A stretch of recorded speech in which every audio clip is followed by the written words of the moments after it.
Somewhere, right away at the top of the morning. So we've heard a lot of awesome buzz around from the convention programming yesterday. The keynote speaker, energetic start. I even had emails yesterday that were already putting it into play. We're going to do this with the 1, 2, 3, the 1, 2, 3. So we were really happy about that, and it was just great throughout the day to hear people talking about the programming that was from yesterday, and we hear that, and we'll keep those conversations going through BIF and other BEMA programming. They're listening. They're listening. A little housekeeping this morning. There are these cards on your table. Look like this. They're about our give back tonight. So there's a block party. It'll have a kind of a carnival vibe. There'll be lots of games there. And to play, you have to have tickets. The tickets can be purchased right out here in the foyer. They're $1 each, and all the money is going to Hopeful Horizons, which is a local group that we're supporting. Lalaman's sponsoring the give back. The tickets, all the money goes back to Hopeful Horizons. So the games take between 3 and 5 tickets each, so that will help you plan your block party budget. But so that there's not a huge line to get tickets when everyone arrives, you can grab some on your way out today. And the block party is going to be down by River House and that lawn. So that's where that event will be. So back to that convention buzz. We love the buzz so much. That's not all people are buzzing about. So since this time last year, we've heard a lot of people talking about something new, something special that we announced last year, and that's Nexus. It's the newest opportunity available in the baking industry. It's in September in Dallas. In the months since we announced the concept last year, a lot of things have happened. A lot of you have registered, which is awesome. Thank you. A lot of you have asked about registering. You've posed really great questions to us. And on our side, we were able to form a partnership with the American Bakers Association. We feel really strongly that that's going to bring the best of two great associations together, and it's going to be amazing. Check it out. In September 2023, BEMA and ABA will launch a new event in Dallas, Texas, specifically focused on collaboration and communication in the baking industry. By bringing bakers, equipment manufacturers, and suppliers together to discuss business challenges and opportunities, Nexus will become the epicenter for creating solutions within the industry. Nexus is comprised of 3 different elements: Spark Sessions, Education, and Industry Collaboration.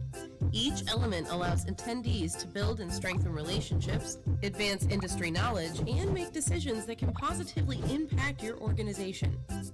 Nexus Spark Sessions are designed to be hands-on, interactive working meetings between baking companies and their manufacturers and suppliers. Each company can choose how to format their Spark Sessions, focusing on brainstorming future projects, problem-solving discussions, or even updates to projects already in progress. Prior to attending Nexus, bakers participating in Spark Sessions will fill out a private pre-event questionnaire to outline projects that could benefit from supplier insights. Findings from the questionnaire will allow Nexus organizers to develop a custom Spark programming experience designed to address your company's unique needs. With each company bringing multiple members of their team, the goal is to have the right people in the room to communicate and facilitate productive and decisive conversations. The education element of Nexus is designed to connect attendees with influencers in the baking industry and credentialed university professors. Attendees will experience new, fresh topics, no rehashed PowerPoints. Sessions will be repeated to ensure that those attending Spark Sessions will also have access to the education offerings.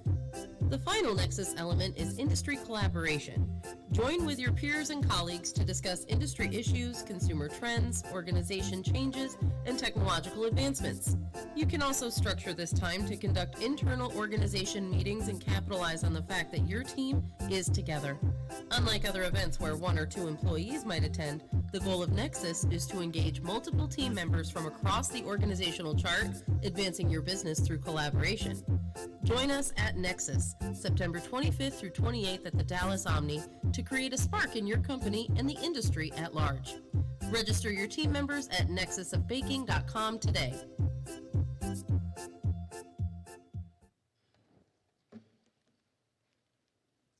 Now, I would love nothing more than to open the floor for all the questions about Nexus right now, but there's a whole breakout session about that tomorrow morning, so we'll save the Nexus questions until the Nexus breakout. Right now, I would like you to join me in welcoming Margaret Ann Marsh, Bill Quigg, O.J. DeSouza, and Alexander to the stage for Ask a Baker.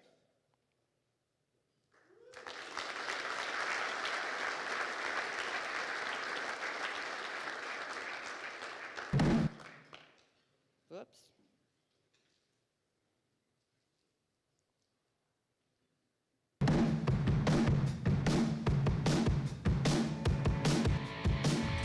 Hi, I'm Bill Quigg. I'm with Richmond Baking. This is my second BEMA convention. My first one was in Vail a few years ago. And the one thing I love about the baking industry is the lifelong friendships that I've been able to gain. Hi, my name is Margaret Ann Marsh, and I'm from Flowers Foods. This is my second time attending BEMA. One thing I love about the baking industry is how it is both challenging and exciting. Hi, my name is O.J. DeSouza. I'm with the Signature Baking Company, and this is my first time to BEMA. I just joined a couple months ago. So what I love about the baking industry, I'm blown away by the hospitality. Y'all have been so welcoming, friendly, and fun. I'm kicking myself for not joining years ago. Hi, my name is Alexander Salome, and I'm with Bakery de France, and this is my second BEMA convention. One thing I love about this industry is how many truly passionate people you come across every day. From our equipment vendors to our ingredient suppliers, competitors, and finally our customers, we can bond over our shared passion and love for this industry. And seeing the consumers really enjoy the products that we make makes it all the more rewarding.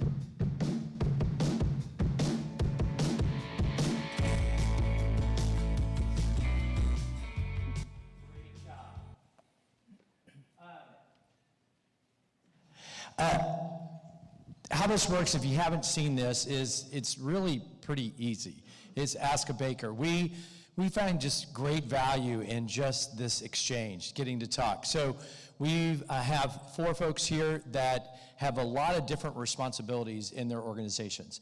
And so we want that variety. And sometimes someone will answer and maybe the other ones won't, or all 4 of them will answer. It's very free form, and we just want you to engage and talk and ask questions. So I get to start, and I want all of you guys to hit this one. So I want you to think back 6 months, one win that you like, man, this is something we did and it was a big win, and look 6 months in the future and say, this is really our most challenging thing that's hitting our organization going forward. So anyone start?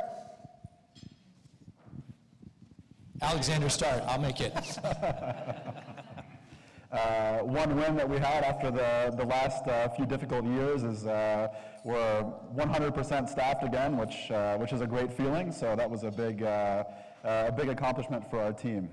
We were spending a lot of time on staffing, and hopefully in the next 6 months we keep working on training and making everybody really contributing members of the team. So 6 months ago for us, we installed the first big piece of automation that we've been using, and so that really changed our business model. We were able to create a lot more product. Before that, I was having a little anxiety about not being able to fill all the orders that we were having. So we're just breaking into and growing in our automation. So that was the first big piece that came in, and it was really exciting. And then the next 6 months, we have several more pieces of automation coming on board. So I'm really excited to get that turned on as well. It's a pretty exciting time for us right now. I think my answer is probably a combination of your two, because about 6 months ago, we started a program where we did variable shift schedules for our folks. We call them family members at the bakery. And so what we realized was, because of our 12-hour work days, we do 12 by 4 and then a 3-day weekend shift. It was impossible to ever hire a single mom. And so we just didn't have that whole group that could work for us. Our single parents just couldn't do it. And so we did like what we call a school shift. And so we started they start at 9 in the morning and then end at 4 or 5 days a week. And so it's just, I think what we realized through the pandemic was to say, we really need to be more flexible as a company, as opposed to this is the way we're going to do things. You must accept it as somebody who works for us. And so that helped us with that staffing level. Looking forward 6 months, we're in a similar position, OJ, so I look forward to talking to you about it, but we're doing a very significant automation project as well. And so it's going to be a game changer for us, hopefully, but that should be really exciting. And I'd say about 6 months ago, we found out that we made our greenhouse gas emissions goal ahead of schedule, and part of that was because we had projects like Henderson that a lot of you all helped in the room helped with, is to save a lot of energy through creative solutions. And then in 6 months from now, we are excited about having our first solar project completed. And that's it. Great job. Okay, floor is open.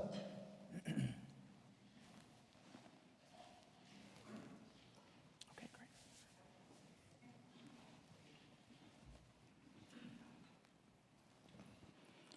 Morning, thank you very much for answering our questions. I guess my question is, where do you see the growth in your specific markets? Which products do you see as being leaders in the next few years? So we're in the contract manufacturing business, so a lot of the products we make are cookies and crackers for larger companies. And I think similar to the point I was making earlier with the automation piece, I think that automation in our situation has also come with flexibility that we don't have. And so to be able to combine those two together and have different offerings to our customers that we haven't had before, I think that is going to be really beneficial for us. I also see, for those of us in the room that are contract manufacturers, I feel like that's a pretty good market to be in, from the standpoint of larger companies continually looking to outsource smaller projects, medium-sized projects that they don't want to do themselves. Always the push for line capacity utilization. So that's what's probably going to affect our business the most. We see a continued push toward par-baked long fermentation as a lot of our customers are continuing to have labor challenges and training challenges, especially in in-store bakery. There is a continued shift toward working with our products that might be a little bit easier to train to bake off. So we're seeing that continue as a trend. For us, we're growing with hamburger buns is kind of what we're focusing on a little bit more, but also with a level of variety, a little bit more variety than you would see, at the grocery store. So doing like jalapeno cheese or poppy that you don't normally see at the grocery store has been pretty big for us. So trying to find that level of customization, but mass producing and focusing on hamburger buns is for us. And I can't really speak to the market piece, but I'll say that as far as customers go and investors, we're getting a lot more questions and interest about what our products mean environmentally. What are we doing in our bakeries to be more sustainable? So it's not, we're not just selling a loaf of bread anymore. It's more, what are the other impacts of that? So I have seen a huge uptick in that as well. That, Margaret Ann. Where is that going? Where are we in the next, for all of you, where are we in the next 5 to 10 years on that pace? I kind of got a feel that it was a big topic, and then COVID was really more about just hanging on and producing and keeping shelves filled and, keeping your factories going. But I feel like now that focus has really returned back to that sustainability and footprint and all that, and that's something it seems like it's going to be, it's going this way. So where are we going in the next 5 to 10 years? It'd be interesting for anybody that wants to answer that. Well, I'll say that some of that is due to the SEC regulations around disclosure. So there's a lot more interest in disclosing these numbers. So there is a lot more focus on it in that respect. But I will say that there's also a savings component, a cost savings component to it as well. So, I think it's a great thing that we're doing, but there's often, if you're saving energy, if you're saving water, we want to buy the equipment that saves the most water and resources, not only because it's good for the earth, but also because it helps reduce our operating cost. And for us, our customers continue to ask about it, and we're certainly moving in that direction. But with more limited resources, we really rely on our suppliers to continue helping us to create equipment that is uses less energy and that's more sustainable to operate. And we're certainly seeing a trend there. And as technology improves, we're finding that there are more options out there to reduce our footprint. But internally, constantly reviewing our cleaning practices and seeing what we're using in terms of utilities outside of manufacturing. So always on top of mind. Hi, Baker Friends. So really quick, what do you think in your area is your largest opportunity, or another way said, what keeps you up at night?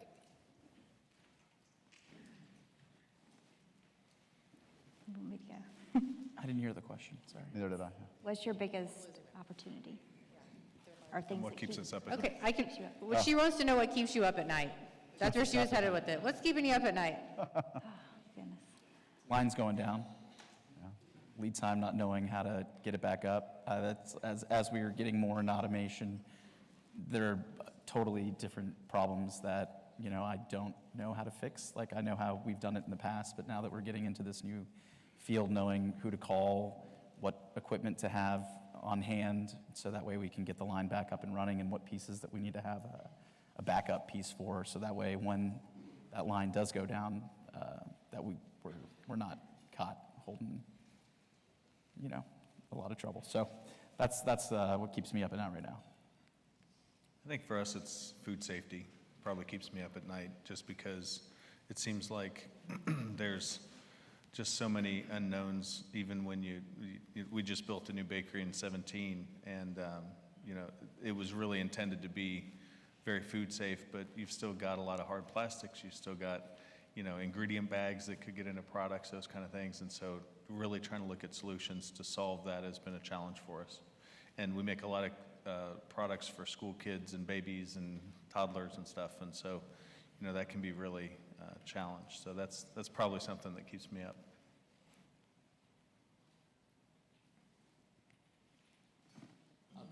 A question here for OJ and Bill. Earlier you mentioned you're both involved in some automation projects.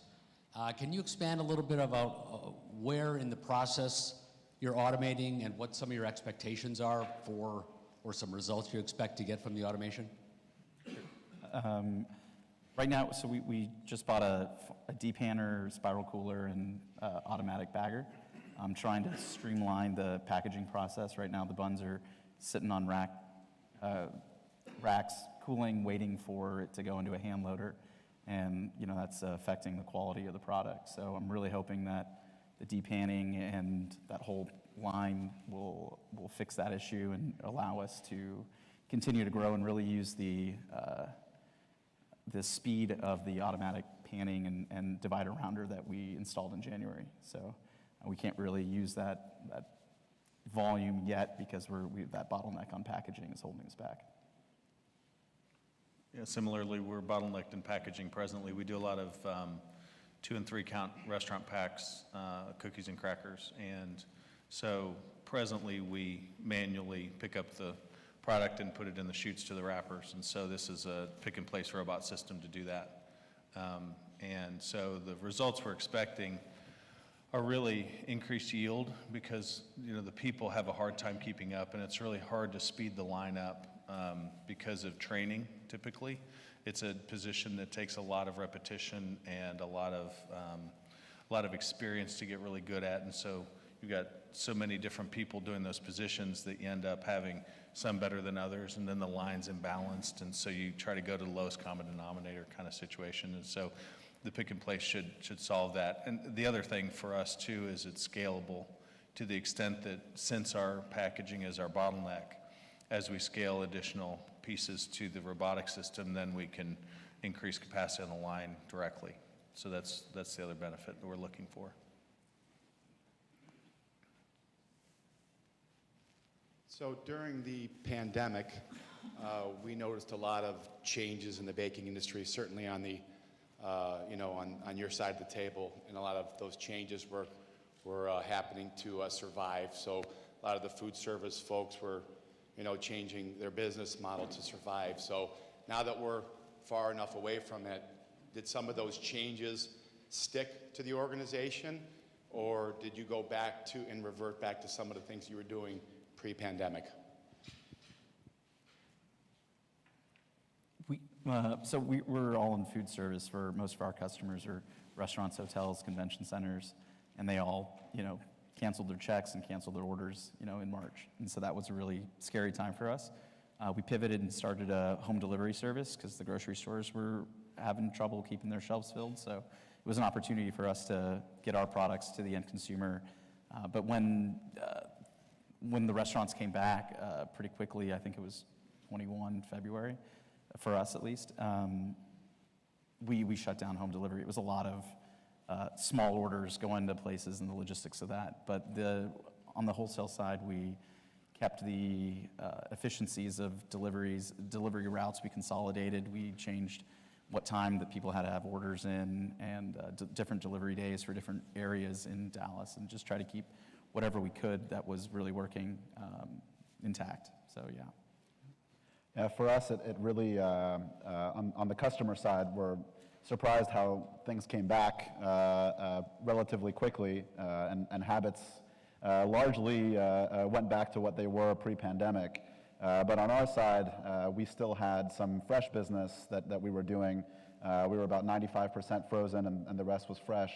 And the pandemic was a good opportunity for us to funnel all of that into par-baked. So, we did not get back into the fresh baking, and we're now 100% frozen. So that was probably the biggest change for us, and we don't have any strong opposition to that from our customers. So everybody, for the most part, switched to a par-baked product, and it's been pretty good for us operationally. For us, our biggest changes were probably on the employment side. I mentioned the shift schedules earlier, but that was really only a small piece of it. I mean, quite frankly, I think like most of us, we were kind of desperate for people at some point, and so it caused us to really ask, why not? Why are we stuck with these old ways of treating people or of policies and procedures with folks? And so it really opened our minds up to do different things. Like, just as an example, we started a program for hiring people in rehabilitation and people coming out of prison. And, in the end, I thought, well, why not?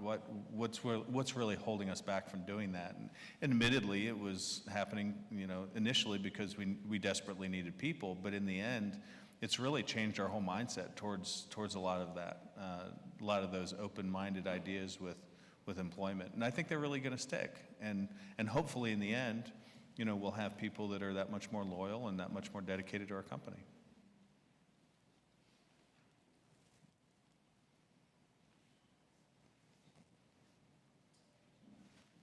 Hello, everybody.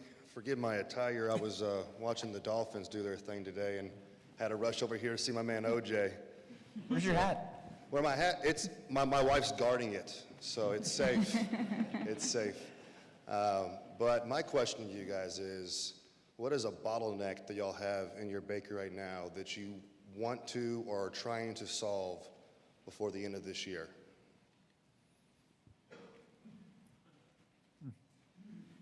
For me, again, it's the packaging is the biggest thing, and then also another bottleneck that we have is the ovens. So we're using rack ovens right now. We just bought another 2, and then I was like, okay, we need to probably buy another 2 here in a second. And so now we're thinking maybe a tunnel oven is probably the next step. So and then we'll have both side by side. But in terms of the layout, I don't know where I'm going to put that tunnel oven right now and how that's going to work. So need a little help with that.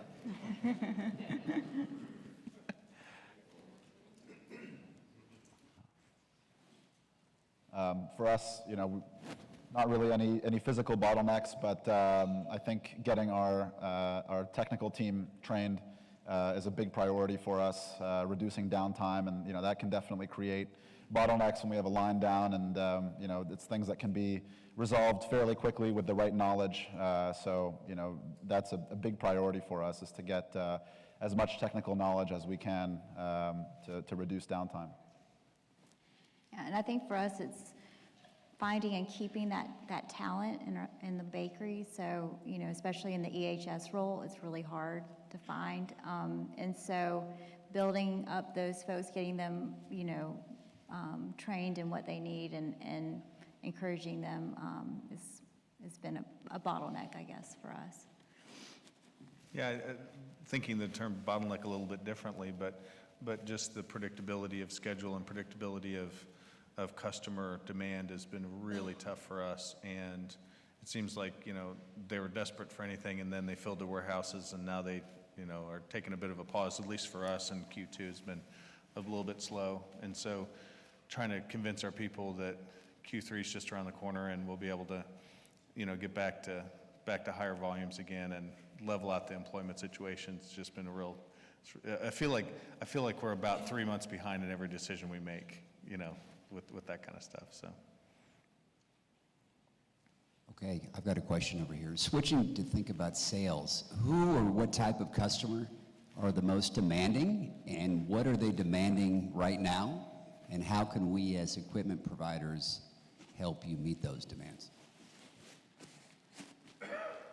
I love all my customers. None of them are demanding. Are any of them in the room?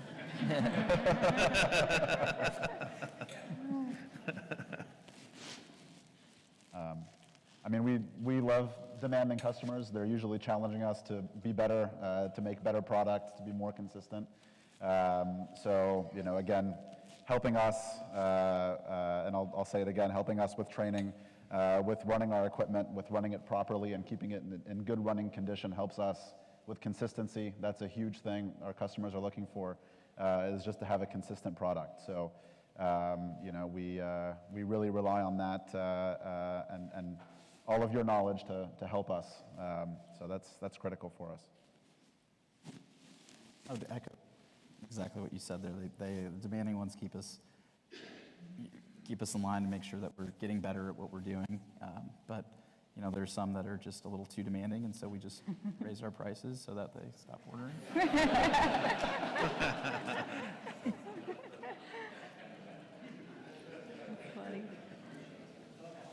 Yeah, I think for us, it sort of circles back to the food safety point, just in equipment design and, as simple as, what kind of covers are we going to put on dials? Is it going to be a hard plastic cover or not?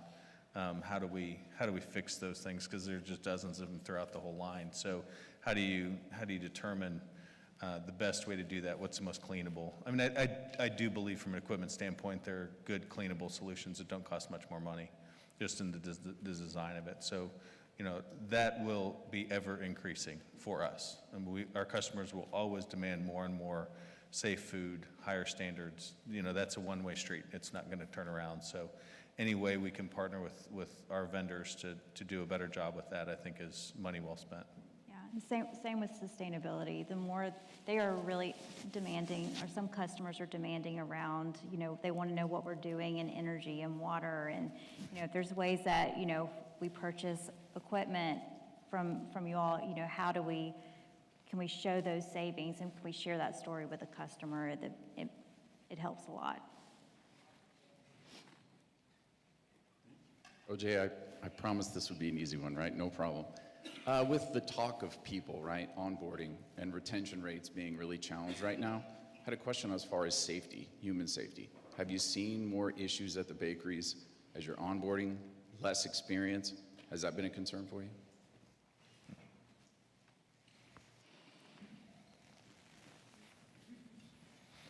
I think for us, for sure. It is amazing. We've often tried to think about the cost of turnover, and I have this conversation with my CFO frequently. And I said, whatever you think it is, triple it, and we're probably halfway there.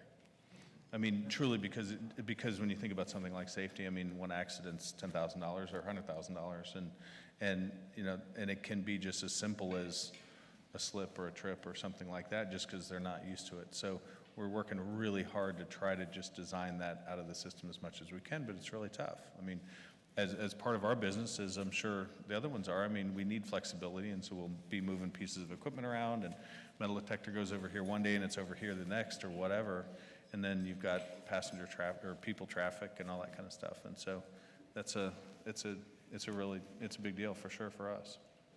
Yeah, I think we've definitely, we've invested a lot more in our onboarding and our training because of the turnover. We have some new programs like Alchemy that's more interactive training program, which helps.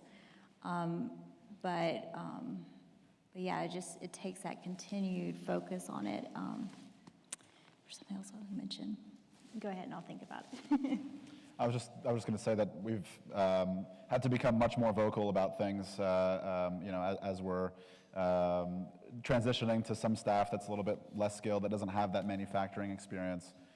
We've found that from top to bottom, we have to be talking about safety much more than we used to. And so it's the first thing that we talk about when we hire somebody, and it's top of mind, especially for the first few months. So definitely a huge push for safety. It was always one of the core things that we trained on before, but now much more so. I would agree with the unskilled labor coming in, that having to talk about it, but also, I mean, even having the signs and the guards on, people find ways to still hurt themselves. And so we're putting up little barriers around different areas where, hey, you don't need to be in this area at all. So just to try to make it as easy as possible to keep them safe. And one thing I've seen that helps too is centerline programs, which has been a big push. Paul Rainey's in the audience, but pushing that at the bakeries, if the equipment is set up appropriately, you don't have as many issues. It doesn't lead to injuries because if something goes wrong. That is also a big benefit too. So. Hi guys, thanks so much for being so brave to take the stage and kind of sit in front of a firing squad of BEMA members asking you all of these questions. So I'm hearing everything that you're saying, and a lot of them are separate concepts that I have seen sort of morph into one overarching thing that's emerged in the past year or two, and that's ESG. Environmental, I'm looking at you, Margaret, answer, you tell me if I get it right, environmental, social, and governance. And that's really from the business perspective and how companies are allocating their investments toward these specific things. So how are you all, is the term ESG sort of coming into your lexicon and your business plans? And how are you, if it is, how are you prioritizing these things in your financial investments, especially when inflation is where it is and everyone's pulling their purse strings?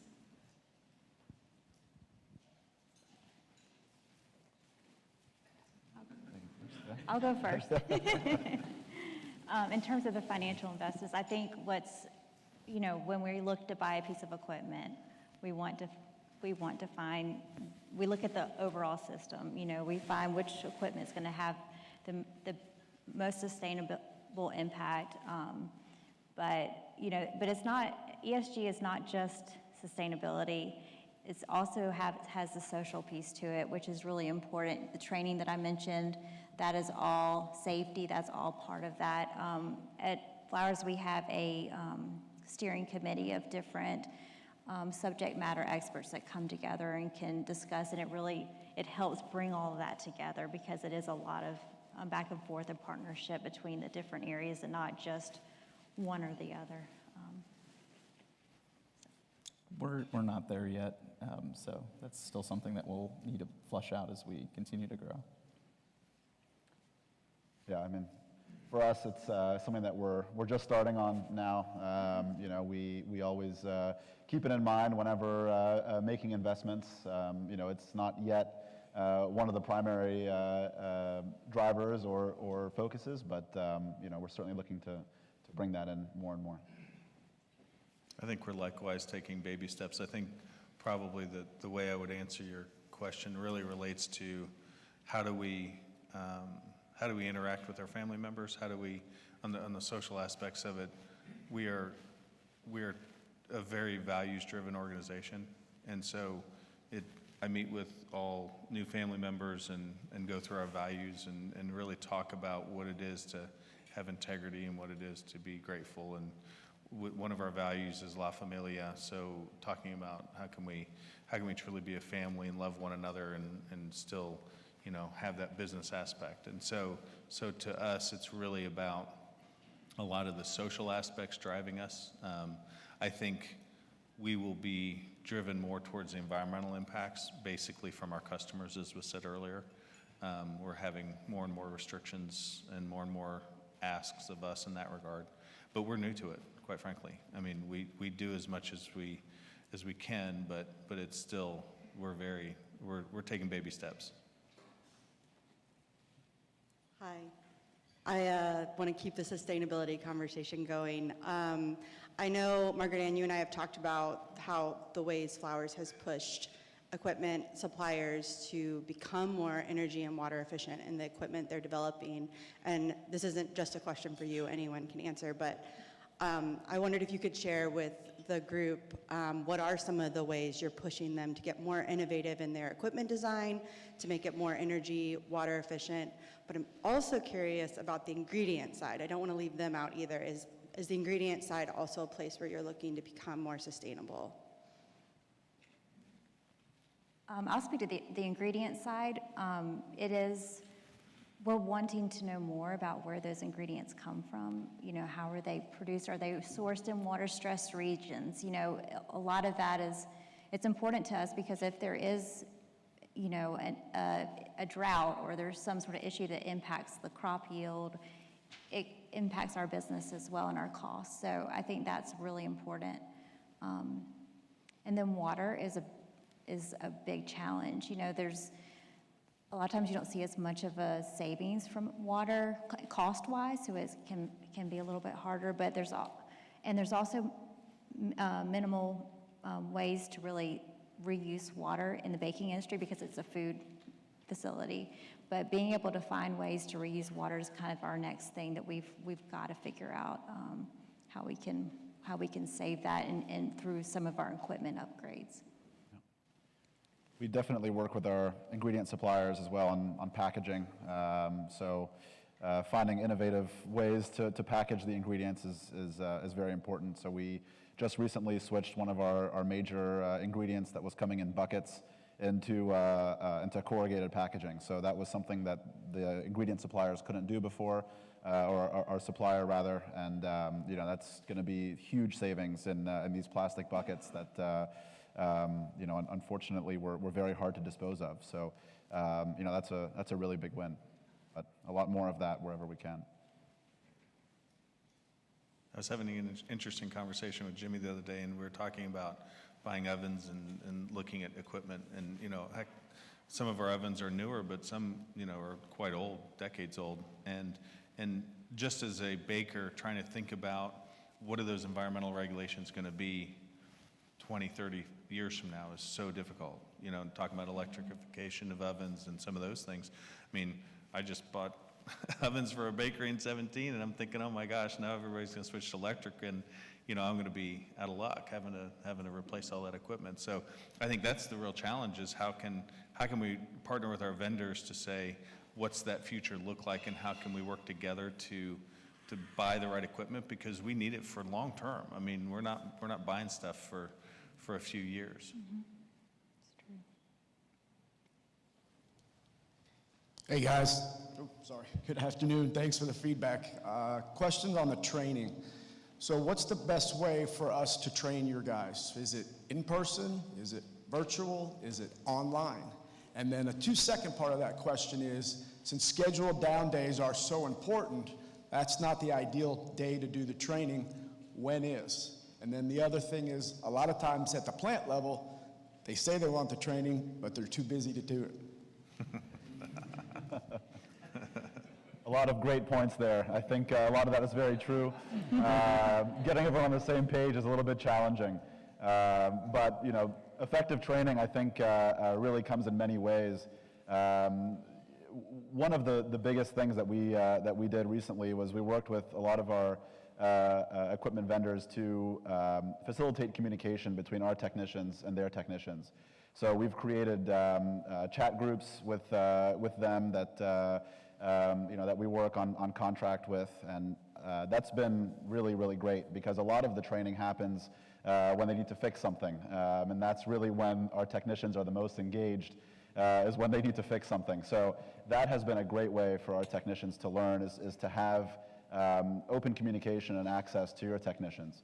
So that's really moved the needle a lot. And aside from that, we've had some good success with training manuals, with visual learning systems. So I think that there are a lot of different ways to do it.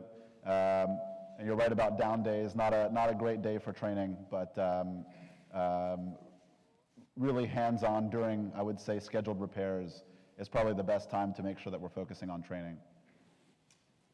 Yeah, I think we want all the things, everything you listed, please. From the standpoint of, I think there are different circumstances that work at different times, right? So I know, just thinking of our vertical bagging systems, we've partnered with our vendor there, and they come on site and do on-site training. But the problem from my perspective is, that's great for a service tech to come in the bakery and teach our mechanics how to fix the equipment, but who's really teaching our operators to optimize the operation of the equipment? And that's a different person from your company, right? So I think it's really got to be all different things in a different blend for different circumstances. And we've got one vendor that has an on-site training facility that they operate, and so we can send people to them. I think that's good in certain circumstances, but not all, likewise. So to me, it's got to be all kinds of different ways to do it.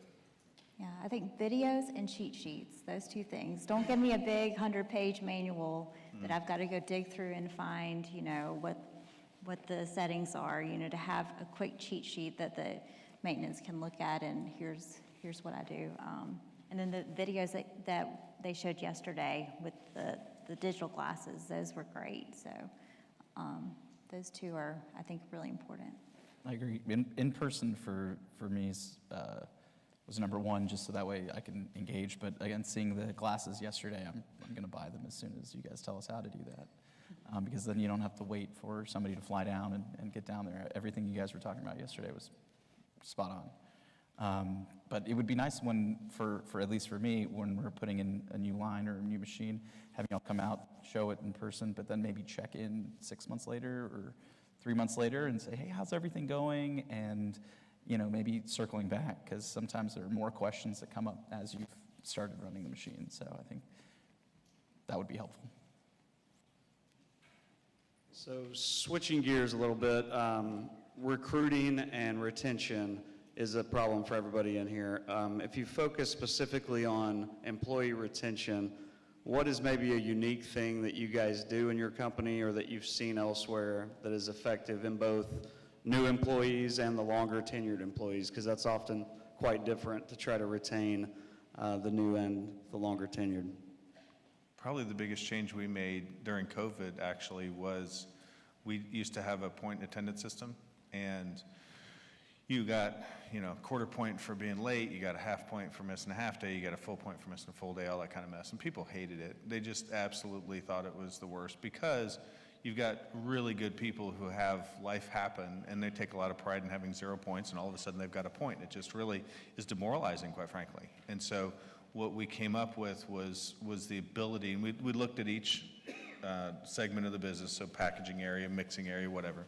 We said, well, we can have one person gone from mixing and still be fine, right? So we said, well, as long as you give us 24 hours notice, you can have unpaid days off, as many as you want, quite frankly. Now, at some point, you get to the point where they just don't, if they're not coming to work, we're not going to keep them. But the point is, it allowed them and us to plan their lives. So if they had a kid who had a big football game Friday night, we all knew they weren't coming to work. I mean, we're kidding ourselves to think they were. So we just allowed us to work as adults, figure it out, and that's been a huge game changer for us from a retention standpoint, and also from a morale standpoint of all the people that work for us.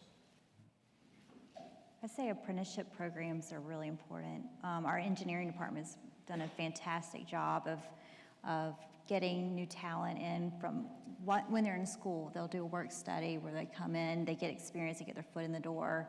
They see, oh, this could be a career for me, and they come in and they're loyal. We support them with their education. They continue on for many years, and a lot of our leaders now came out of those programs. So I think that I'd like to see, I think more of that would be helpful.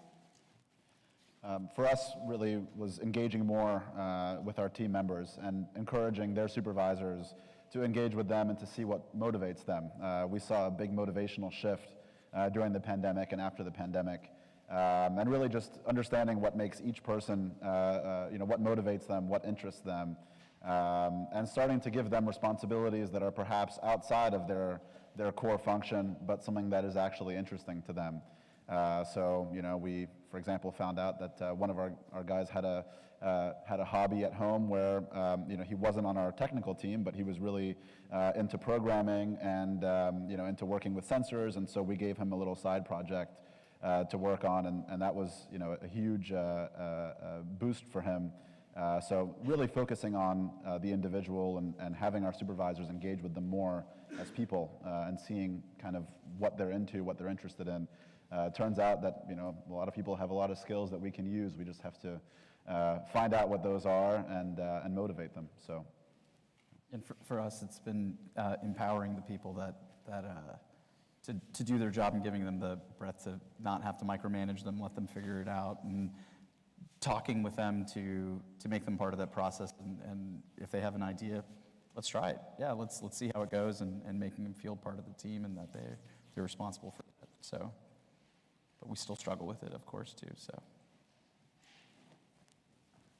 Great. We're probably got time for maybe one more or so. So don't be shy. Anyone? Okay. Can I ask one? Oh. Of my Yes. fellow panelists? You're going to ask one? I'm gonna put on my ABA hat here for a second. How big of a deal is Sesame in this whole situation? Because it seems like from the ABA governmental issues, it's really been tough. So I'd just love to hear a Baker's perspective on that. On our side, we actually discontinued all Sesame items and took Sesame out of all of our facilities. Food safety is critical, and using Sesame as a topping is just a huge undertaking to make sure that it's fully eradicated after production. So we took the decision for several months to move our customers onto different items, and everything was discontinued. Luckily we don't do any Sesame burger buns, which are really hard to do without. But our specialty breads that use Sesame, it was a big enough deal that we just stopped using Sesame entirely. So we have a separate line for the Sesame from like our brioche and stuff like that for packaging. We run it on a different slicer, and we keep it separate from other ingredients. But we're still trying to figure out how best to do it moving forward. So like, for example, with equipment vendors and stuff, is that an opportunity? I don't know. I'm just kind of asking generally, is that something where if different pieces of equipment were easier to eradicate the sesames from or something? I don't know. Is that an opportunity for an equipment company? I think so. Okay.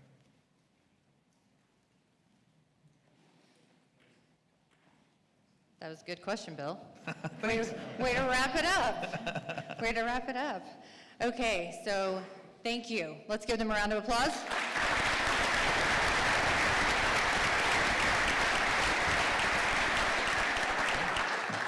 And thank you to our friends at Schick for sponsoring this event. We appreciate the sponsorship and the partnership. Friendly reminder to give us feedback in the app. We love getting feedback on all of the sessions. Next up, Joni is going to join us again with some fresh faces. Okay, I thought you had two. We'll wait for it. So afternoon refresher, we'll be back in here in about 15 minutes. So join us then.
That was a much-needed afternoon refresher. You had a lot to talk about.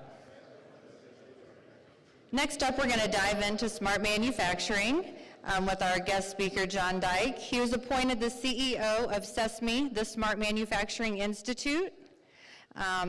SESME is a Manufacturing USA Institute chartered with transforming the U.S. manufacturing market and increasing global competitiveness through the democratization of smart manufacturing technologies, knowledge, and business practices. John brings a highly pragmatic perspective to SESME and a crisp focus on outcomes that will benefit the nation's energy and economic security. He was recognized by the Society of Manufacturing Engineering in 2020 as one of the 30 leaders transforming manufacturing in the United States. Please join me in welcoming John.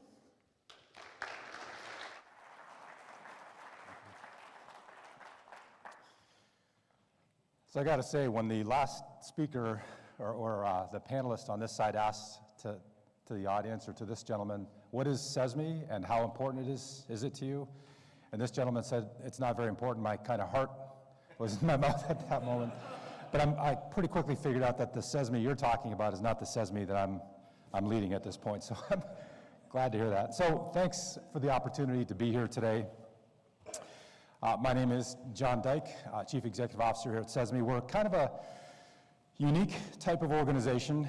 The kind of organization we are is well represented and well understood throughout most of the rest of the world, particularly Europe, but a private-public partnership funded by the federal government to deploy ideas, to fund the creation of technologies, to fund the creation of educational content in a specific venue is a relatively new thing in the U.S., and I think most American manufacturing organizations are new to this concept.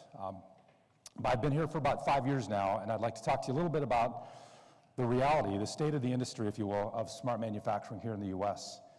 I'd like this to be a very candid conversation. In fact, I'm going to be as candid as I can because I think there's a tremendous amount of room for growth and room for all of us in this space to do better. My history is with Rockwell Automation and GE, leading their manufacturing software businesses globally for most of the last 20 years, and a small software startup that I left Rockwell for to raise some venture capital and build a manufacturing intelligence platform, which was acquired.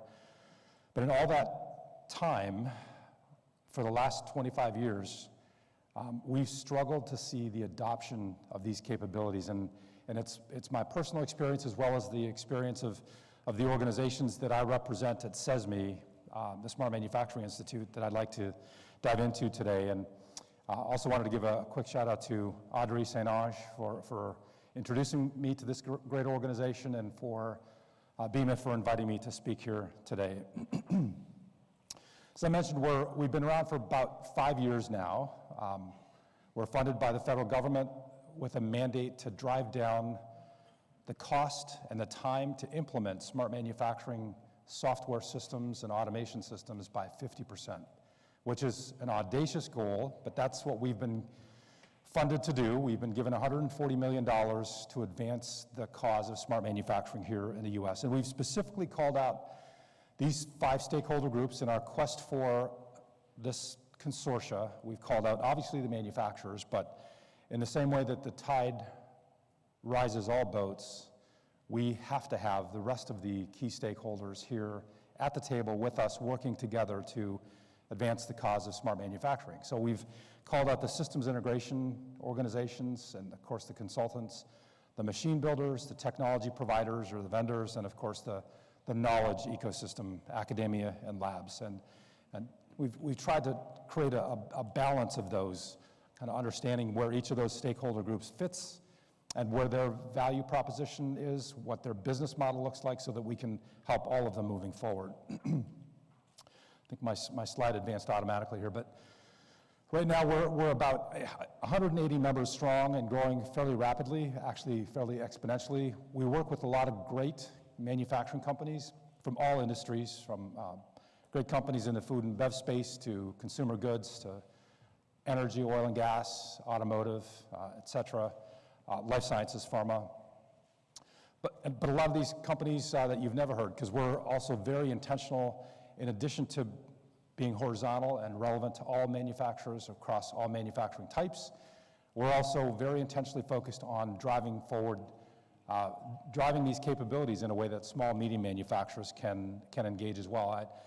It dawned on me when I came here 5 years ago that in my career, both as a startup and at Rockwell and GE, building software systems that are deployed in a lot of great manufacturing companies around the world, I've never once intentionally walked into a small or medium manufacturing plant. Virtually this entire ecosystem is aimed at large manufacturers that have lots of sites so that their cost of sales and their approach to rolling out solutions is driving where their behavior, and they're obviously all coin operated like most of us are. So there's a huge digital divide between the sort of Fortune 1000 that have the deep pockets and can afford whatever it takes, and the rest of the manufacturing ecosystem that's really struggling. And so this is just a slight glimpse of some of the 80 or so projects that we've invested in so far.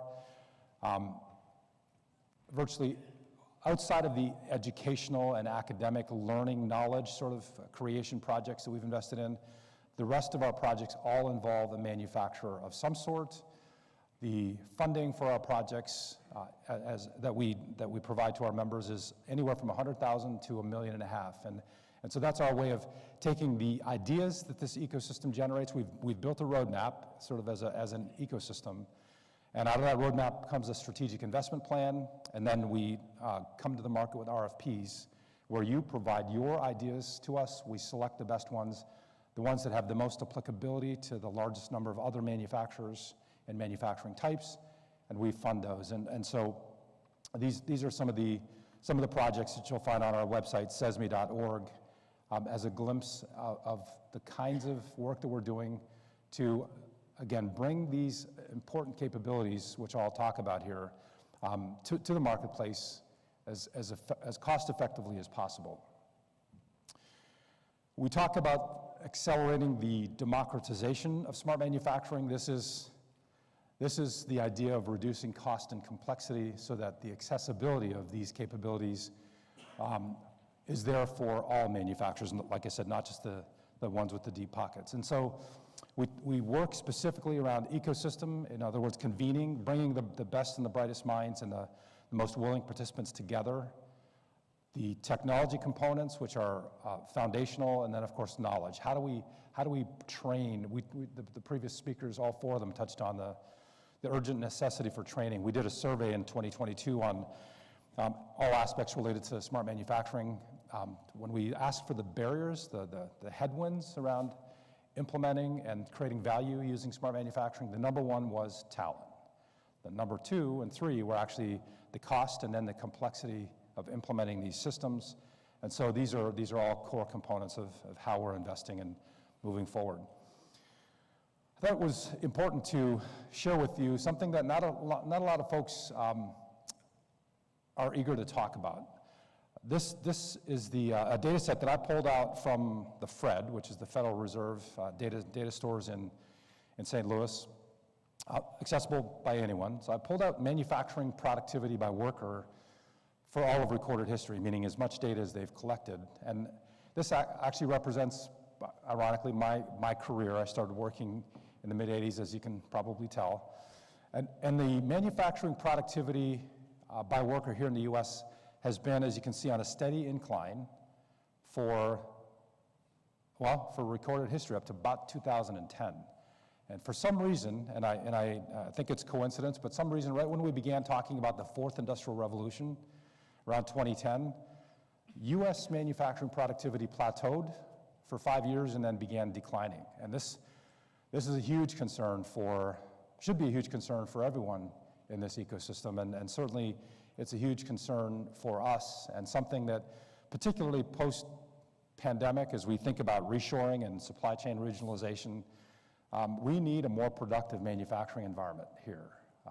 It's urgent that we invest in working through the challenges to understand why that happened. I would, if we had time today, I'd like to ask you for your perspective on why that productivity curve flattened and then began declining. I have a few opinions myself, but I think fundamentally, there's a couple of dynamics at work here. I think the low-hanging fruit from our sort of focus on quality starting in the 80s, our Lean Six Sigma continuous improvement initiatives largely found the low-hanging fruit and began plateauing in terms of value creation. That doesn't mean that they're not vital and creating value, but that's one component. Another component is coming out of the 08-09 financial crash. A lot of manufacturers figured out that there are more creative financial vehicles available to us at low or 0% interest rates, and investing capital on the plant floor was not one of them. And so that's an enormous challenge as we think about the need for all of us to focus on driving productivity and obviously creating a more productive, long-term, healthy environment for each of us here, and to make and keep manufacturing as an exciting place for the next generation. Talk a little bit about this. This is the demographic of the size of manufacturing here in the U.S. The vast majority, 76%, I guess, 74%, are manufacturing organizations less than 20 employees. But this, again, underscores the urgency for the value creation that's there and that's inherent in, and I think most folks believe is there for the idea of smart manufacturing, but that we have to make it more accessible for the entire ecosystem. I said a moment ago that it's probably inherent, the idea that there's enormous value, that investing in smart manufacturing is important. I would ask all of you, just not to say anything out loud, but I would ask each of you in this space to sort of, in this room today, to mentally, on a scale of 1 to 10, sort of come to a level of your own maturity when it comes to smart manufacturing. Just to sort of frame up the notion here that we've been doing important things. I think U.S. manufacturing is the hallmark of innovation here in this country, but I think it's important to recognize that certainly in the last decade, manufacturing in Europe and in Asia has been eclipsing the investment in manufacturing here in the U.S., specifically in smart manufacturing. We're seeing a set of headwinds that have prevented U.S. manufacturers from investing. And yet you look at these kinds of numbers, every consultant worth their while has a great slide just like this that says, here's the incredible return on investment for investing in digitization, smart manufacturing, whatever buzzwords you want to use. And so the reality is we can articulate that there's an enormous ROI here, but the way we're pursuing that return on investment isn't productive, hasn't proven to be productive. This happens to be one of the large Fortune 500 manufacturers that we work with as well. This list of boxes is their manufacturing systems that they've deployed and are actively sustained today in 68 of their plants around the world. Every one of those boxes one of them is, for example, a factory information system, production monitoring.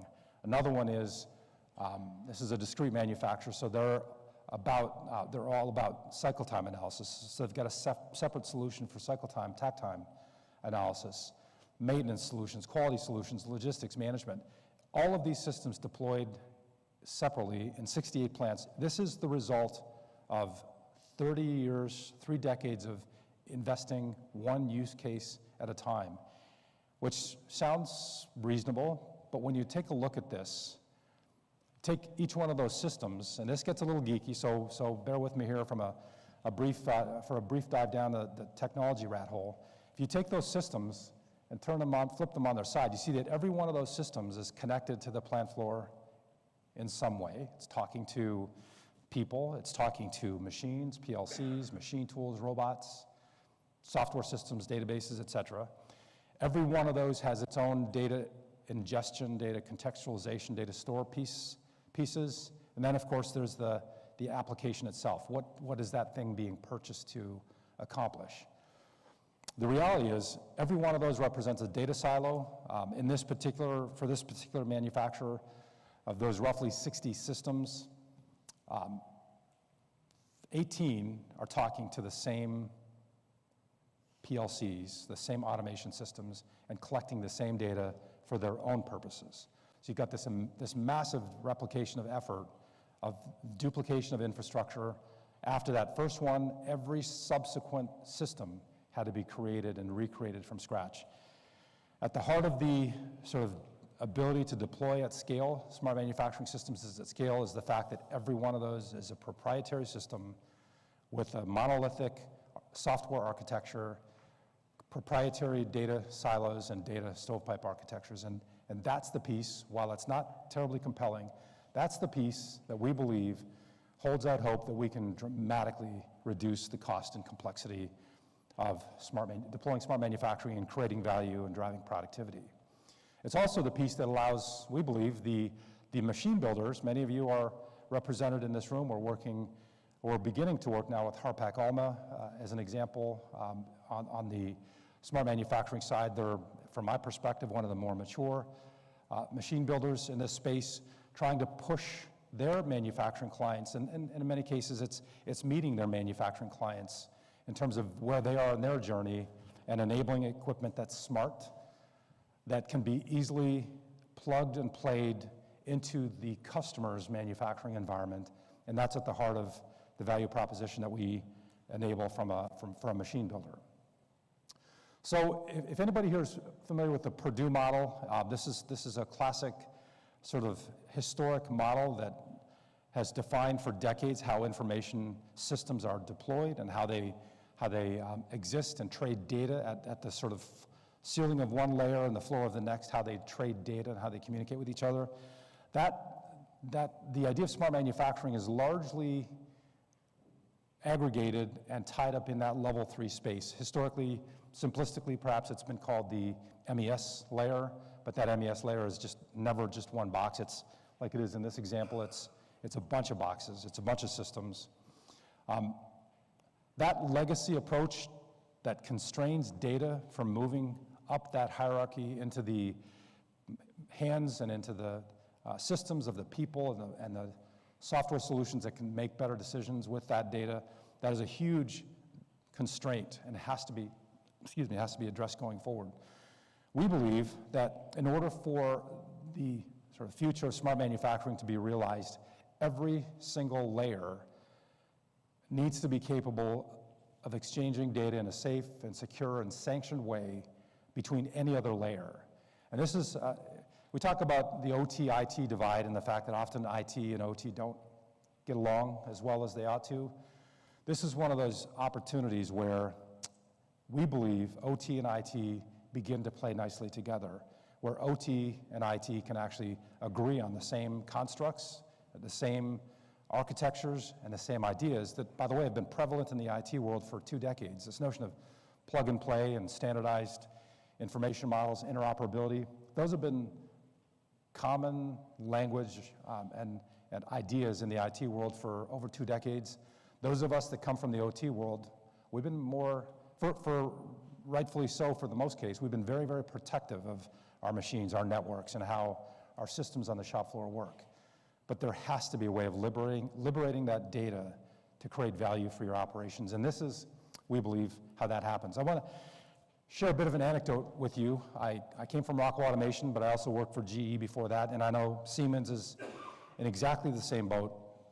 We did an exercise, and I'll ask you to keep that here within the room and not share the details, but we did an exercise right before I left Rockwell to take one sensor, add one sensor to a piece of equipment, bring it into my PLC, bring it into my HMI SCADA system just so I can see it, and then bring it into my historian so I can trend it on a portal. Really simple system stuff, right? One sensor all the way up in a totally homogeneous stack, starting from a blank slate. We had to install 6 different products. We had to enter the same tag and the sort of context, the tag structure in different ways in 4 different products, 4 times. And it took 986 keystrokes to do that for one sensor. And that's not, for those of us in this world, that's not surprising. But if you think about the inherent complexity and cost in doing that and the domain expertise it takes domain expertise it takes to do that, it's extraordinary. I don't want to jump the gun here, but the work that we've been investing in has allowed us to take a wireless sensor from any vendor. We happen to be working closely with NCD.io, who have this wide range of wireless sensors. They turn on our software platform. You see that green box there, the smart manufacturing infrastructure. Our platform will sense that a new sensor has been turned on, automatically go to a marketplace, grab an information model for that kind of sensor, begin ingesting data, and with one mouse click, you've now accomplished the same thing. And with 5 more mouse clicks, that data is now available in your HMI SCADA system. So dramatic difference in time and cost of allowing, particularly, while this is important for large manufacturers, particularly enabling a small, medium manufacturer to begin their journey without having the kind of expensive domain expertise on staff to accomplish that. So what does that look like? So we've got the plant floor. We've got every imaginable potential data source that we have to accommodate for, from audios, by the way, cameras, historically an expensive thing to point a camera at a line and maybe look at the quality of your product coming out of an oven, look at the quality of your circuit board to make sure your components are assembled properly on that printed circuit board. The notion that we can point a $28 Raspberry Pi camera at a cell or at a machine or a stack light on a machine that's too old or perhaps doesn't have an easy network connectivity available for it. The notion that we can do that and turn the state of that machine or the presence of that operator or maybe the tools on the tool board and turn that into digital bits that we can now use, whether it's an Excel or a Power BI dashboard or inside my HMI SCADA system. That notion that we use a camera as a sensor and digitize the data coming from that's a huge, huge innovation that we've been able to bring to the marketplace through the work that we're doing here. So all of these different types of data source have to be obviously supported from a connectivity standpoint. Other key requirements for us were to scale down as well as scale up. As you've probably experienced if you've acquired some of these systems, by default, these vendors are happy to scale up. By default, they scale up to the enterprise. That's why they were born in the first place. But to scale down cost effectively and technically to a shop that's got 25 people, that's not where anybody's aiming. And so we've invested a tremendous amount to ensure that the same platform, the same data contextualization storage platform that scales up to the Fortune 50 can scale down to the Fortune 250,000. Then the ability to connect with your installed base, but also, and here's the key part, every use case you want to invest in going forward. We saw yesterday about the connected operator, right? Forget the name that was used here, but the idea of using augmented reality or virtual reality to augment the capabilities of a technician on the shop floor using some centralized domain expert. Whether it's that connected worker, whether it's sustainable operations, there will be ongoing use cases that your plants will benefit your plants. And here's the opportunity for you. You can invest in more data silos and more stovepipe architectures where you're replicating that data infrastructure for every single application and continue doing what we've done for 30 or 40 years. Or you can demand more from your technology providers. Many of the ones that we're engaging with here, including at the beginning of our journey here, but including companies like Rockwell, like PTC, like GE, Phoenix Contact, a lot of the great manufacturers, software companies in this space are just beginning now to work with us to ensure that their software products integrate with this platform against open interfaces and no longer require that proprietary stack that they've been investing in for years. So the whole notion is that interoperability, allowing these applications themselves, which can now, by the way, we just produced, last week we produced, my team produced an application which is a single dashboard to show anybody connected to any one machine how that machine is performing. They produced it in about 16 hours, and working on the top of this platform, we can now connect to any asset for essentially $0 and get a real-time view of how that machine is performing. whether it's a complicated application like an MES system, which is pretty invasive and fairly, obviously very costly, it's going to transform your operation, and that's what it's meant to do, to something really simple like, what is my asset utilization right now? And probably the single most important question, where are my constraints? Somebody was asked before, just in the previous session, where are your constraints? And they may be business constraints, but I can guarantee you, your plant manager is going to either have a gut feel about where the constraints are, and in many cases, that gut feel is often a function of the data they have on hand, not the real data. Here's another epiphany. Over 25 years building and implementing these systems, with no exceptions, we've seen a 20 to 25% gap between what the plants that didn't have digital systems installed and were recording manually, whether it was OEE or some sort of asset performance metric, the delta between recording manually and installing a system that actually gives you a digital view where a person is not in the mix. There's the OEE somehow magically goes from where they were at 85 to like 55 across the board. The first reaction is this system sucks, it's broken, it's never going to work in my plant, until you realize you've got a new baseline. You've got 25, 30% capacity in your plants that you didn't know you had. There's an enormous value to understanding where your constraints are, a new baseline, whatever that is, a new baseline, and then measure in a specific, structured, measurable way, targeting your continuous improvement folks, your lean folks, your black belts at how do we improve that. There's also been a historic divide between the purest lean, black belt, continuous improvement folks that don't want data. By the way, we're working with Toyota, and it took us 2.5 years to convince them that the idea of using smart manufacturing can equip their go and see strategy in a much more effective way about where to go and see and why to go and see, as opposed to having 2,000 opportunities on any shift in their large Georgetown, Kentucky plant to go and see. And so from the sort of pinnacle of the Toyota production system where the notion that data isn't necessary, that all we need is people, feet on the street to go and see, to the realization that, yeah, data probably is an important thing for us to invest in for a number of important reasons. We're not doing this in a vacuum. We've been working with some of our counterparts. We represent smart manufacturing for the US. In Germany, the organization is called Platform Industry 4.0. In Japan, it's RRI, the Robot Revolution and Industrial IoT Initiative.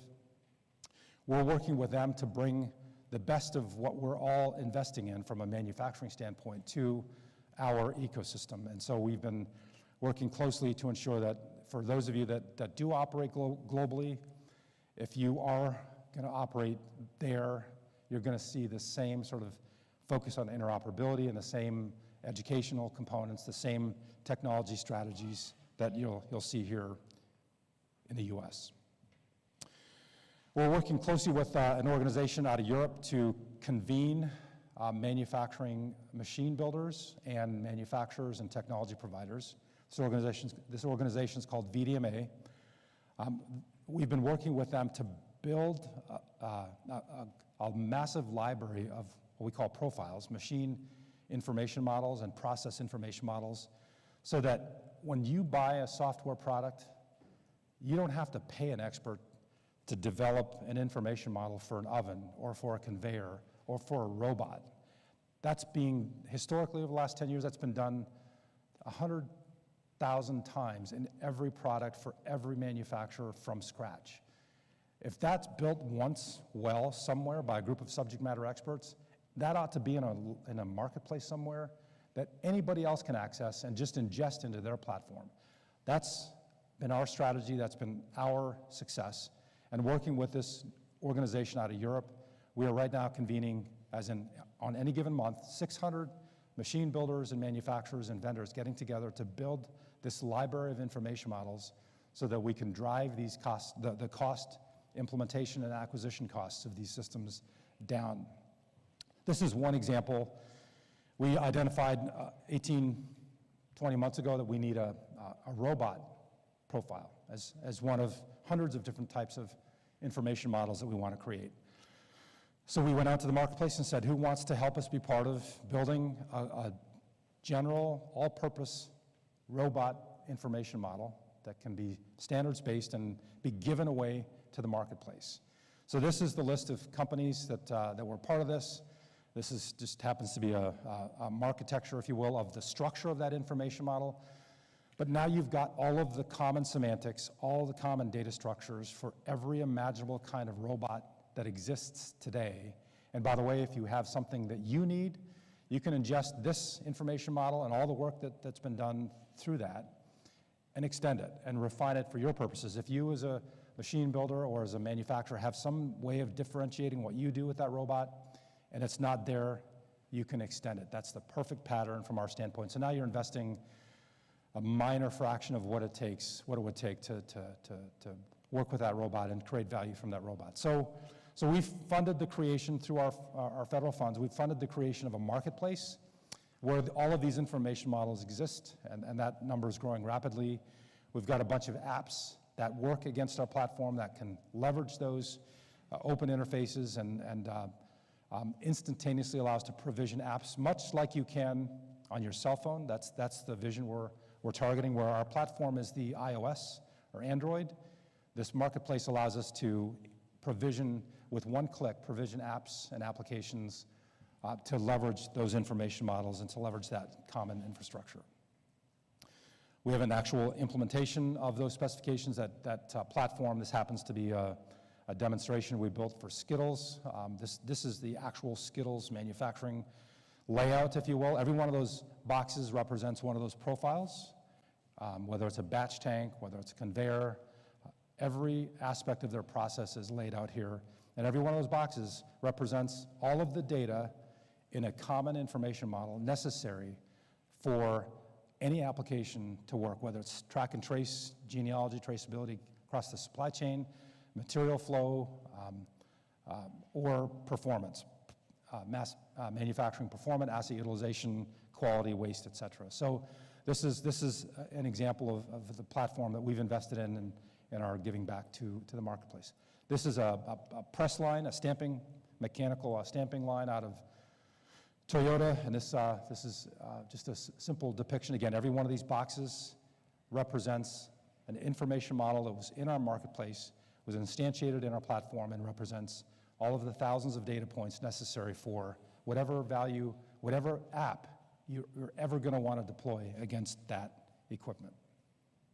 This is our material ledger, kind of looking at the supply chain. This is for General Mills, where they wanted to look at, for their Cheerios product. When it says gluten-free on that box, if you think about that for a moment, I think it's 6 or 9 parts per million, grains per million, can be anything but oats, right? And so the process of ensuring that you've, number one, not gathered grain from a field that isn't sanctioned as being gluten-free, to the process of moving those grains to a silo, from a silo to a mill somewhere, a train car, a truck, where that flour ends up in one of General Mills' 3 manufacturing plants. That entire traceability, farm to fork, if you will, is a function of how these information models can be linked together in a very simple, systematic way to provide that kind of farm to fork traceability.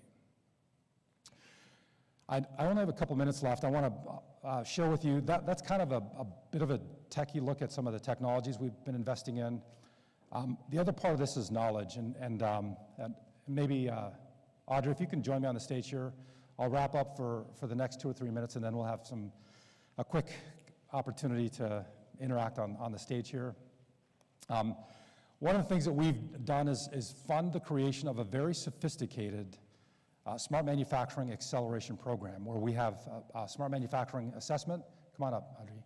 A smart manufacturing assessment. It's free for any individual, but we offer an $8,000 to $10,000 consulting program as part of what we offer to our members here.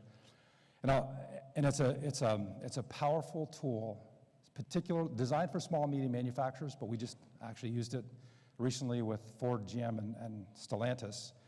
A powerful tool that helps you assess your current capabilities in these 6 dimensions. There's no assumption that technology is the dimension that you need to invest in. So we assess your capabilities in these 6 dimensions. We come out with a sort of representation of where the stakeholders in your business that took this assessment, where they've landed. We draw sort of an as-is state for you, and then with your help, plan out the roadmap to get you to your desired state. And I'm excited to be able to share with you that for 3 of you here today, if you're interested in this kind of assessment, this $10,000 assessment, I'm offering 3 of you an opportunity to join us and have a free $10,000 smart manufacturing business assessment as part of the work here. Excuse me, just wrapping up, part of that is the business case. We call this a back-of-the-napkin business case. You're going to work with whatever vendor you choose to develop the actual business case, but it's fundamentally important to understand order of magnitude. Is this something that you can justify and that you can invest in going forward? And of course, develop the business plan and the roadmap that comes out of that. So that's a little look at the business side and how we can understand the value of this stuff and drive the investment forward and with numbers that you can actually justify. I met Audrey through an important panel discussion at Arizona State a couple months ago, and since then we've launched this notion of a smart manufacturing executive council. What we're talking about here is the disruption of an entire manufacturing ecosystem. And wherever you have a disruption that takes place, you have folks that are early adopters and you have laggards. And you've got sort of the core group in the middle that needs to understand the value. We went out to some of the great manufacturing organizations that we've had the privilege of working with here at SESME, and we've created an executive council to advocate for these ideas, basically saying the historic legacy, proprietary behaviors, technologies, approaches that were common and acceptable in Industry 3.0 are no longer acceptable going forward. And so it was an honor for me to get to know, and it's been a privilege to work with Audrey in this process as part of this executive council and work on some really important initiatives to bring this stuff to the masses. So with that, Audrey, I've got a few more slides, but I think it's more important to and I think that's why we're here, so maybe we can take a seat, give you a break here. All right. So I think as we finish off the session here, and again, I always look for audience engagement. I know this is a lot of information for everyone to absorb, but I can speak from our journey as we've looked at smart manufacturing and digitizing our platforms that we have. You don't have all the answers going in. That typical historian information that sits there, and if you don't do anything with it, you can't improve your process. To give you a little bit of figures, in our production plants, one of them could have up to 200 to 300 sensors in it. And they're picking up signals every 15 milliseconds. That's a lot of data. So what do we do with that data? And I think that's exactly what you were referring to. That the visualization that some of these operators just do not have. So we took it upon ourselves to really start investing in this space and trying to include all our platforms and having them speak together, because the information that could have been managed through paperworks and Excel spreadsheets, which everyone loves, it was hard to coordinate. So we had to bring it through some sort of functionality. So this is the work that John and I and the ASU, for those who participated in the Workforce Wednesdays, again, I gave them a shout out yesterday. It's very important work that we all need to stand together and engage in to help the future of manufacturing in this country. So looking from the audience, any questions here for John?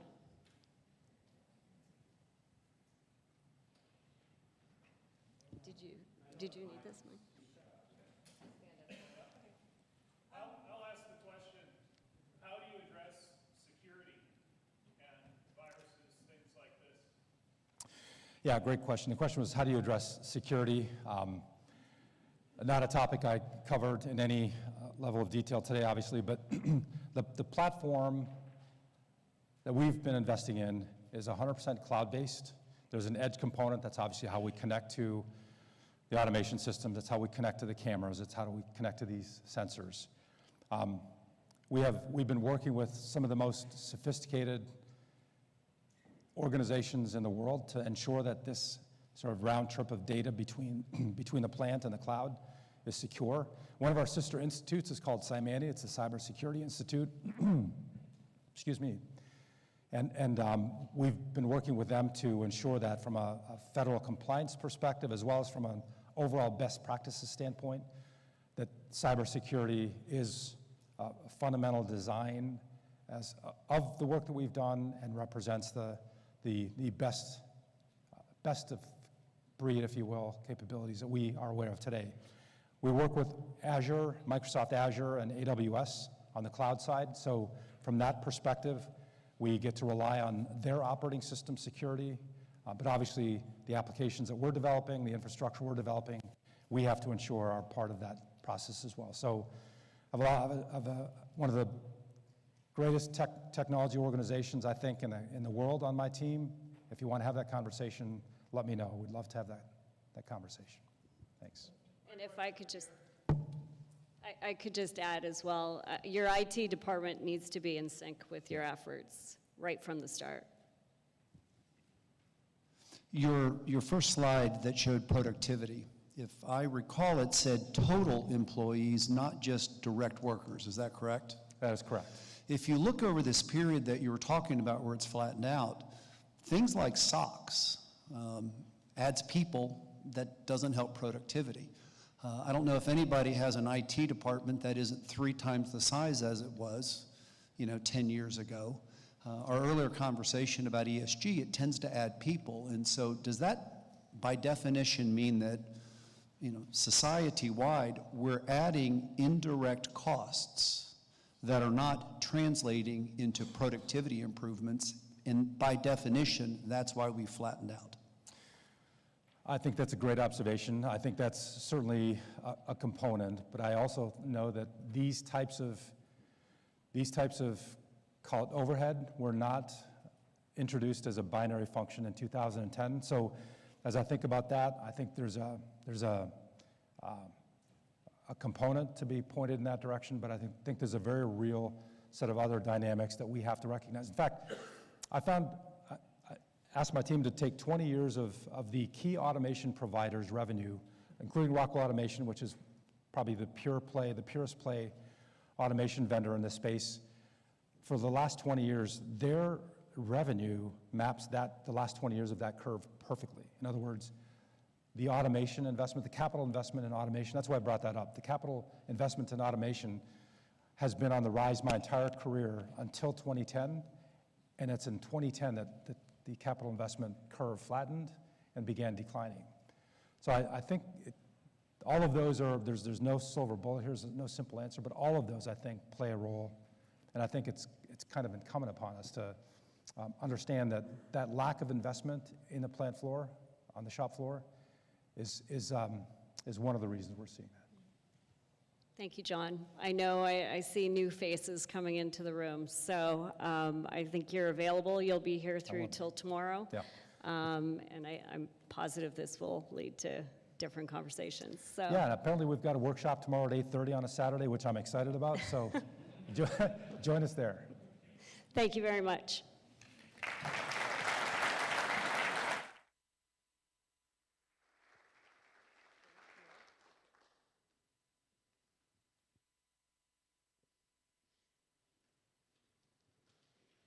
Okay, well, if you have questions, feedback, those can go right in the app about smart manufacturing. And of course, we would like to thank Vantage Foods for sponsoring that session. Before we take a break for general membership, now we're going to meet some fresh faces.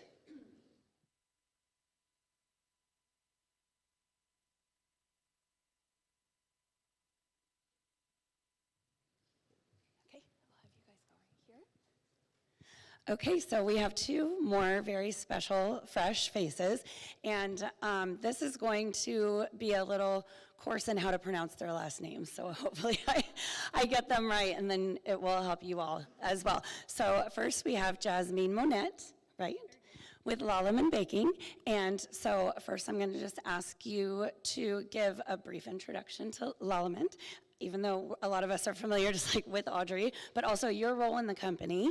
And one thing that is stand out about Jasmine is she's also our Ascend Scholarship winner. So you'll find out a little bit more about that later today, but congratulations on that, Jasmine.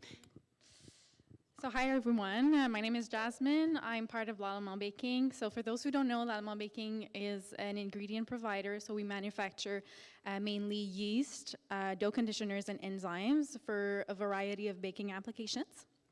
And for those who don't know, well, Lalaman started producing yeast almost over 100 years ago at our Montreal facility, and we're still producing yeast out of this facility. So in case you were wondering, this is where the accent and the name comes from. And my role in the company, I've worn many hats since I've been working there, but I now work as a quality and continuous improvement manager, where I'm involved in a variety of quality and continuous improvement related projects across our facilities in the US and Canada mainly. Okay, thank you. And so as the Ascent Scholarship winner and a first-time attendee, what would you say, how would you sum up your experience at BEMA, and what are some of the highlights for you?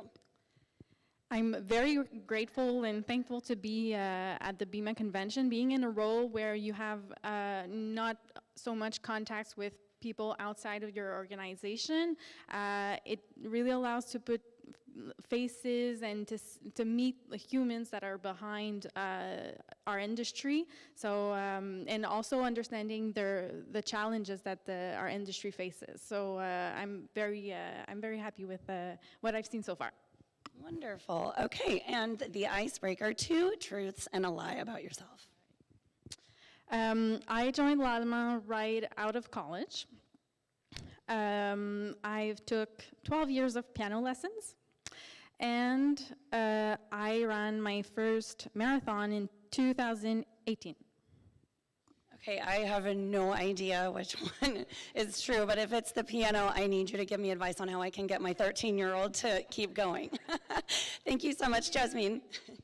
And next we have Ricardo Piscola. Did I get it right? That's correct. Okay, and he is with GIA. And so just tell me a little bit about yourself, the company, and your role. Yes. So my name is Ricardo Piscola. I'm the Market Development Manager for GIA's Bakery Technology Division in the US and Canada. So GIA Bakery specializes in the supply of standalone equipment and also complete turnkey processing lines for various applications in the bakery space, including cake products like muffins, cupcakes, brownies, layered cakes, assembling layered cakes and decorating them as well, pies and tarts, pizza lines, hard sweet biscuits and crackers, rotary molded, wire cut and deposited cookies, and a range of other snack products. Yeah, and I've been with GIA for over 13 years, but a little bit newer to the bakery industry for about 2.5 years now. GIA acquired 2 companies in that space called Comas and Imaforni. Both are based in the northern part of Italy. One is in Schio and the other in Verona. And yeah, I'm very happy to have been here at BEMA for the first time. It definitely has met all of my expectations. I was planning on coming here to network with people and to meet other industry colleagues and leaders. And I think I've been able to do a little bit more of that, learn about new industry trends, listen to the bakers during the panel talk about how sustainability is being implemented into their operations, and also make some new friends, build some new relationships, and yeah, have a lot of fun. And I think it goes without saying that the Montage is really a beautiful venue, so thank you very much, BEMA, for organizing it at this place and giving us that experience and the opportunity to continue to foster collaboration amongst the many different levels of the professions that are involved in the bakery industry. Thank you so much. Okay, and then lastly, 2 truths and a lie about yourself. Yeah.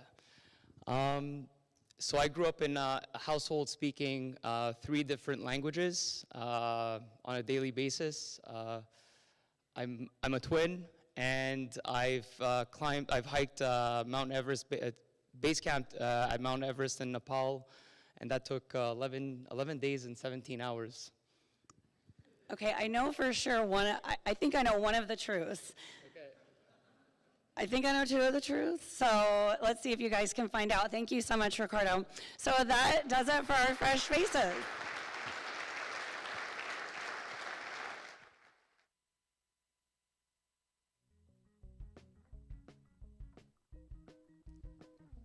I'm getting the sign. We're going to take a 10-minute break. We'll be right back. Join us, please, for our general membership meeting.